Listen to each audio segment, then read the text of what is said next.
When did men expecting sex by the third date become normalized? Why should a woman that hasn't spent more than a handful of hours in your company allow you to penetrate her body? And how is expecting her to sleep with you after 3 or 4 or 5 dates not entitled behavior? Now, I'm a millennial, so I'm not that old. I remember the 90s, I remember the 2000s, and I remember the 2010s. But what I don't remember is when everything in this world seemed to devolve into this web of entitlement. It seems like everybody these days has lost their mind.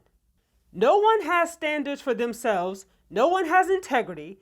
It's like the world is just full of people constantly trying to take advantage of other people before they get taken advantage of. And the expectation that a woman should sleep with you, a stranger, after a handful of dates is just one example of this disgusting entitlement in the modern world. Now, I've had conversations about this topic with a bunch of men, both online and offline.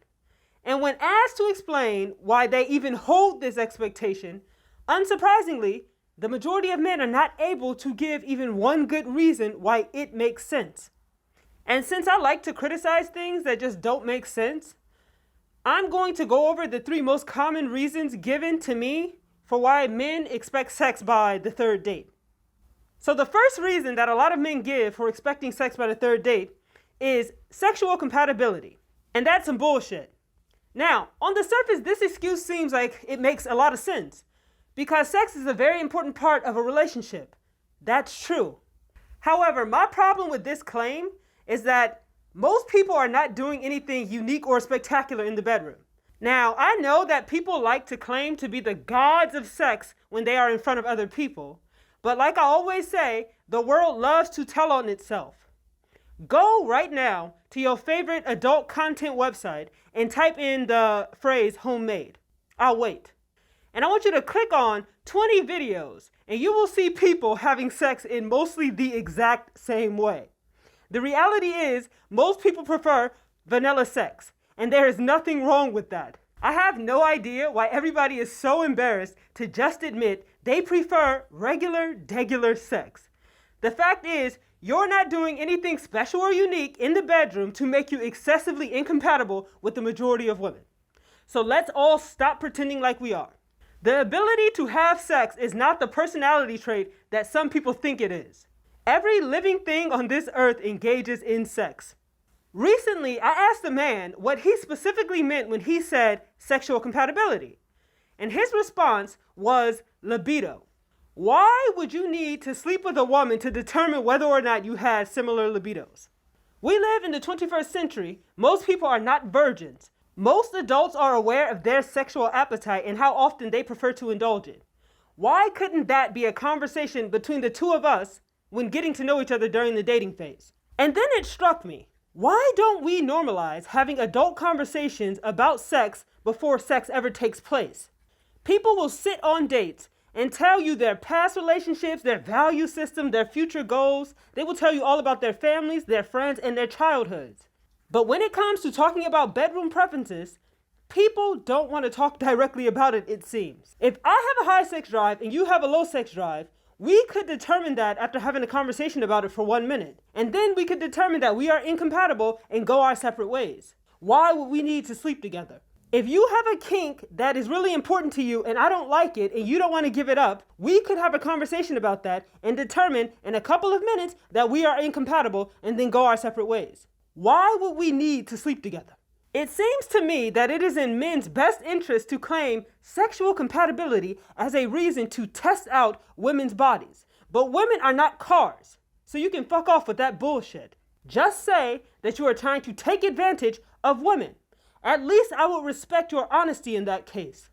Now, the second most common reason men giving for having an expectation of sex early on is because sex isn't that big of a deal. Oh, really? Can you get pregnant, sir? Would you have to go through a termination? Do you have to take birth control? Is it going to be your biological processes messed up by plan B? Will you have to grow an entire human being inside your body for 9 months? Would you get gestational diabetes, preeclampsia, or high blood pressure? Will you have to go through a painful labor? Will you be left with all of the scars of pregnancy? Tell me again how sex is not that big of a deal. No amount of modern day technology can override the biological reality that women bear most of the risk from having sex with men.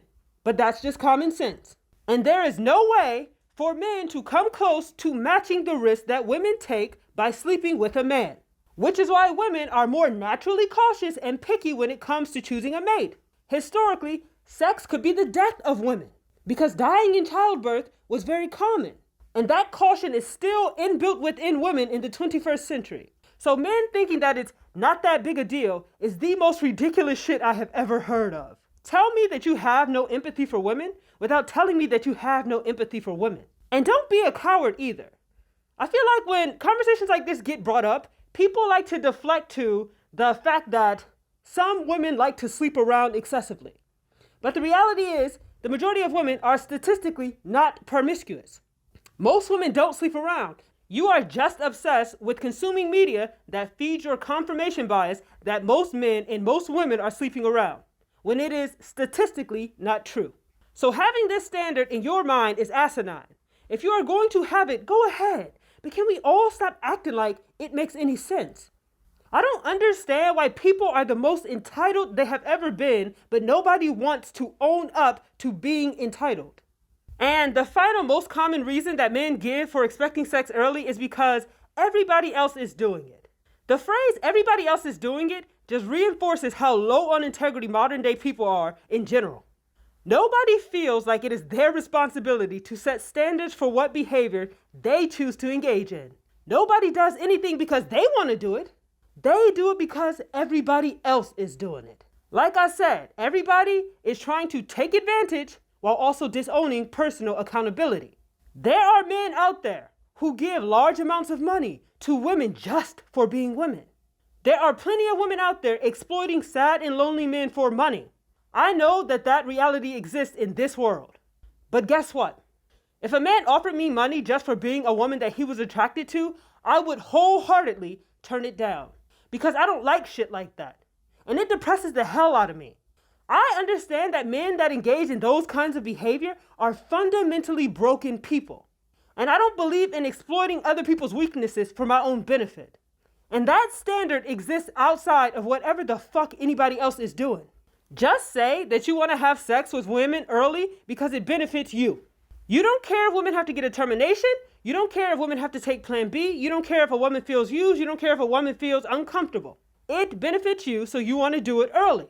Because in a world where people are primarily dating strangers, having sex and risking pregnancy or STD after going on a few dates with somebody that you don't know well, objectively makes zero sense.